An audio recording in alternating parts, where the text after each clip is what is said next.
유튜브를 읽는 박정희 전기 7권 개방형 대전략 백악관의 무도회.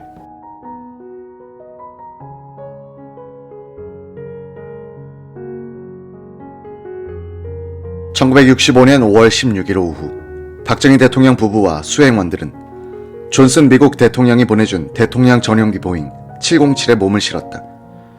박정희는 외국 대통령으로부터 비행기를 얻어 타야 하는 자신의 입장을 의식이라도 한 듯 김포공항에서의 출발 인사에서 자주, 자립을 강조했다. 다시는 빈곤과 굴욕이 없는 자주, 자립의 역량을 배양해야겠습니다. 이 기회에 한 가지 소신을 밝혀둘 것은 우리가 공짜라는 무상 원조에만 지나치게 기대고 살아왔던 부끄럽고 낡은 과거로부터 크게 한 걸음 나아가 떳떳하게 빌려 쓰는 장기 차관 도입 등의 호혜적인 국제협력에도 큰 노력과 관심을 기울여야 하겠다는 것입니다.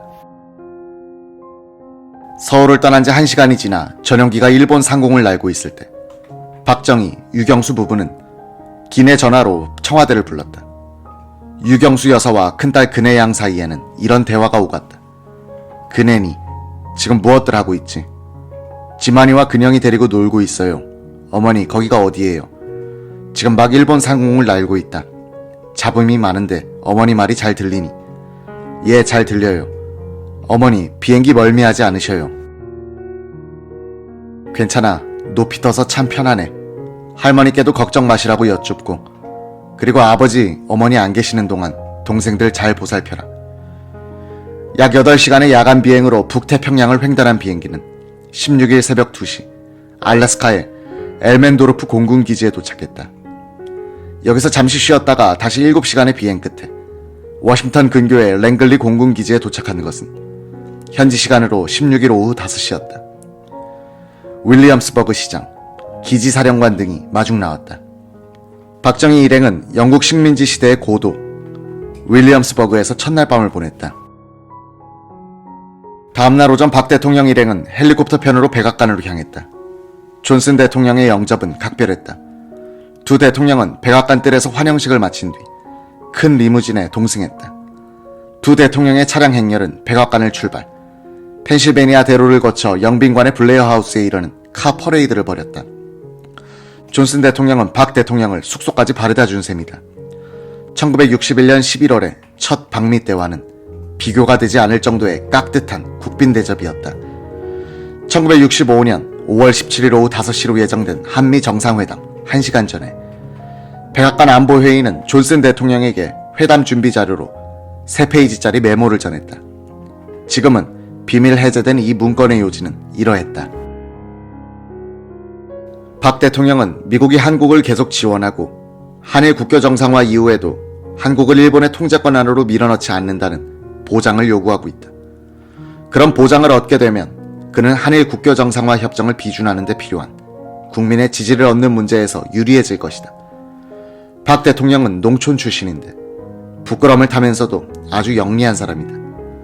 그는 키가 작은 데 대해 콤플렉스를 갖고 있어. 처음 만나면 공식적이고 딱딱하다. 그러나 기분이 편해지면 상대방의 솔직한 태도에 잘 반응한다. 그의 한 가지 취미는 승마다. 월남 정부는 추가적인 한국군 파견을 요청하고 있다. 우리는 한일 국교 정상화와 관련하여 도전을 받고 있는 박 대통령이 그 난관을 극복하기 전에는 이 월남 파병 문제를 의논해서는 안 된다고 생각한다. 한국 측은 이번 방미 기간에 추가 파병의 대가로서 추가 원조를 얻을 수 있지 않을까 탐색전을 벌일 것으로 예상되므로 이 시점에서는 우리가 나서서 구체적 논의를 하지는 말아야 한다고 생각한다. 백악관 서재에서 열린 제1차 한미 정상회담에는 두 대통령이 통역만을 데리고 대저했다.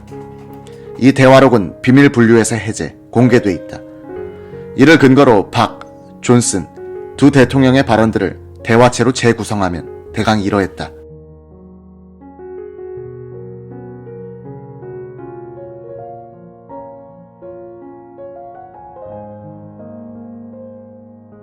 존슨, 우리는 한국에 대해선 가능한 모든 원조 수단을 동원할 작정입니다. 주한미군은 그대로 주둔시키겠습니다. 어떤 병력 감축안도 생각하지 않고 있습니다. 만약 병력을 조정해야 할 일이 생기면 각하께 먼저 알려드리고 사전에 충분히 상의하겠습니다. 한일 국교 정상화 회담이 순조롭게 진행되고 있어 다행입니다. 이는 오로지 각하의 지도력 덕분이라고 믿습니다. 한일 회담이 성공적으로 마무리되면 월남에서 양국이 서로 협력하는 데도 도움이 될 겁니다. 박정희. 한일 회담은 오는 6월 초나 중순까지는 마무리될 겁니다. 협상을 방해하려는 무책임한 세력이 있지만 우리는 적극적인 대국민 홍보 등 다각적인 방법으로서 일본과의 합의에 도달하고야 말 것입니다. 존슨. 요사이는 외국에 대한 원조안을 의회에서 통과시키는 것이 더욱 어렵게 되고 있습니다. 다행히 한국이 월남에 2,000명의 병력을 보낸 것이 의회를 설득하는 데 좋은 역할을 했습니다. 각하께서는 월남에 한국군을 추가로 파견할 수 있습니까? 박정희. 그 문제는 좀 더 검토해 봐야겠습니다.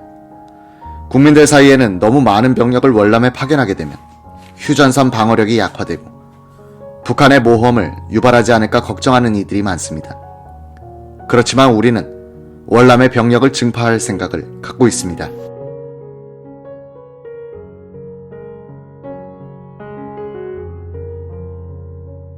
존슨 대통령은 또다시 일개 사단을 보낼 수 있을까요? 그렇게 하면 전쟁 수행에 큰 도움이 되겠는데요. 라고 박정희 대통령을 몰아세웠다. 박정희. 한국이 월남전에 병력을 증파할 수 있다는 것은 나의 개인적인 견해입니다. 한국 정부가 이 문제를 연구해봐야 합니다. 이 시점에서는 결정할 수 없는 문제입니다. 존슨.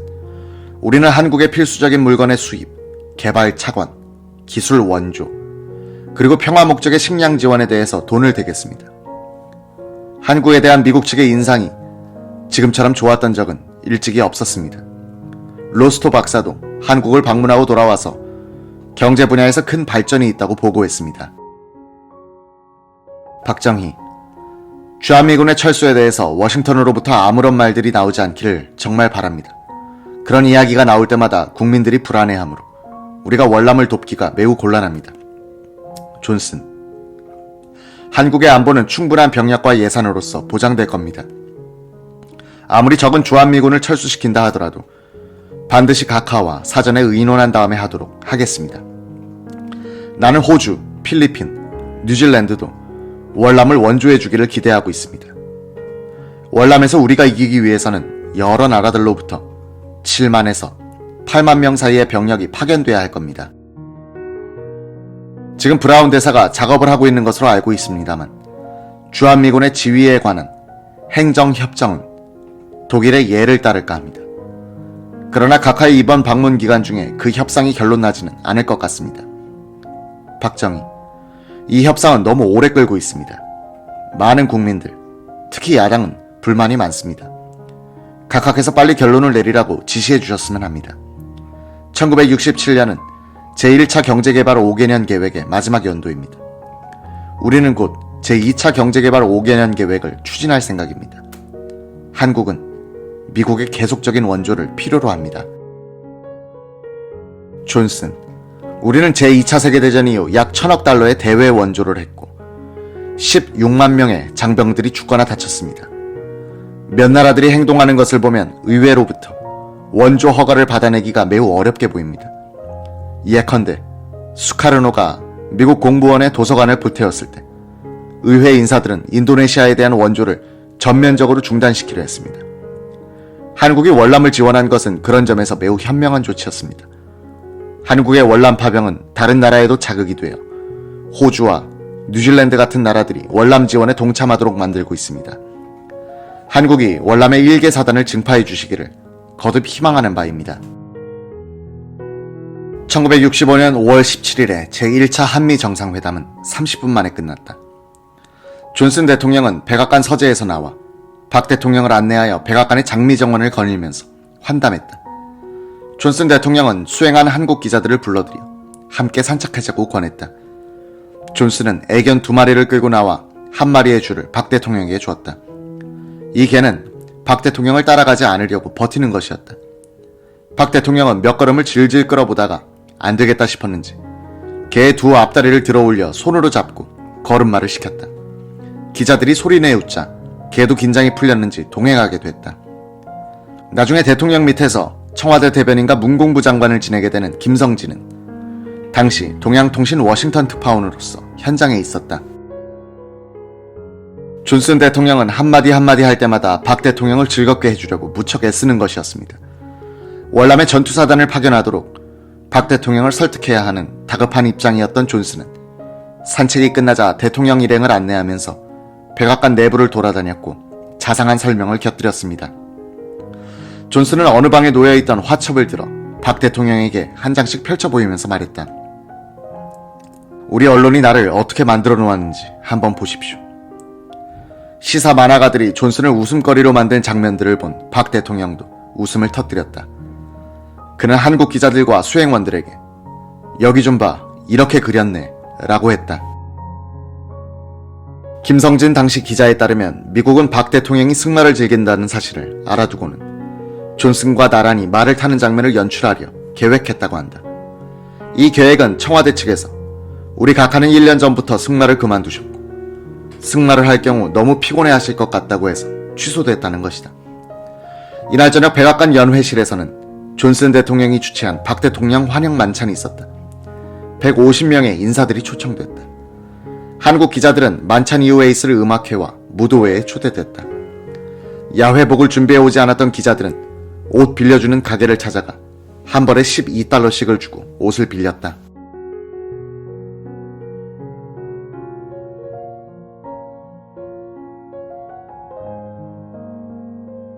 무도회가 시작되자 존슨 대통령은 유경수 여사에게 다가가 춤을 추자고 했다.